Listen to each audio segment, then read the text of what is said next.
मां बनना हर महिला के जीवन का सबसे खूबसूरत एहसास होता है, लेकिन रीवा संभाग में हजारों गर्भवती महिलाएं इस खुशी तक पहुंचने से पहले ही एक गंभीर स्वास्थ्य संकट से जूझ रही हैं।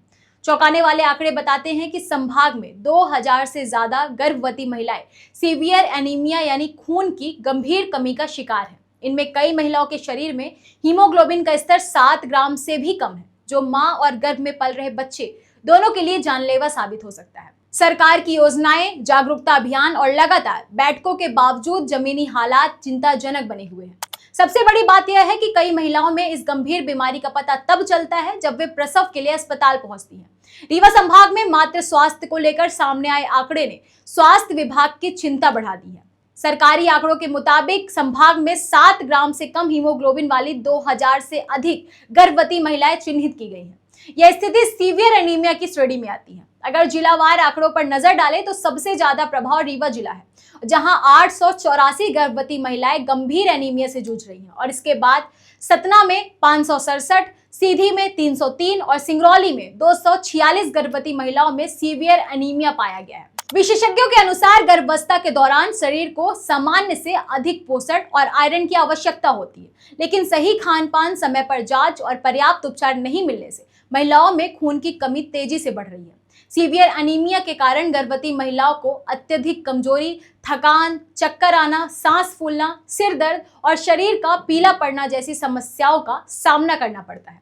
चिकित्सकों का मानना है कि समय पर पहचान और इलाज नहीं होने पर यह स्थिति प्रसव के दौरान गंभीर जटिलताओं का कारण बन सकती है। इससे मां और नवजात दोनों को जान का खतरा बढ़ जाता है।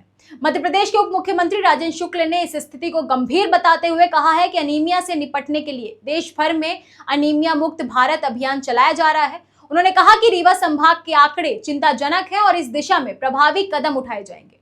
मां और बच्चे की सुरक्षा किसी भी समाज की प्राथमिक जिम्मेदारी होती है। ऐसे में रीवा संभाग के ये आंकड़े केवल स्वास्थ्य विभाग ही नहीं बल्कि पूरे समाज के लिए चेतावनी है। जरूरत है कि हर गर्भवती महिला को समय पर जांच हो, पोषण और आयरन की पर्याप्त व्यवस्था हो और एनीमिया के खिलाफ अभियान जमीनी स्तर तक प्रभावी ढंग से पहुंचे। उसको अभी पूरे देश में एक अभियान चला है, एनीमिया मुक्त भारत, जिसमें किशोरी बालिकाएं भी हैं जो स्कूल में जाती हैं और जो महिलाएं हैं।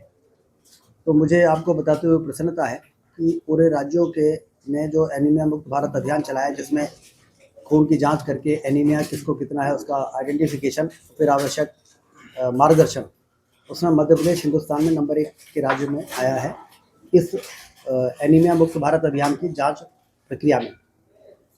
और हमारी कोशिश है कि जो एडोलेसेंट गर्ल्स होती हैं, किशोरी बालिकाएं, उस उम्र से ही हीमोग्लोबिन के बारे में उनको जागरूक किया जाए, जिससे वो एनीमिक ना होने पाएँ, और यदि आवश्यक ट्रीटमेंट की आवश्यकता है तो समय रहते ही उनको देना शुरू करें, जिससे वो उस समय से ही मौजूद रहें। तो इसमें अब जो ये काम चला है तो इस परेशानी दूर होगी जो आपने कहा।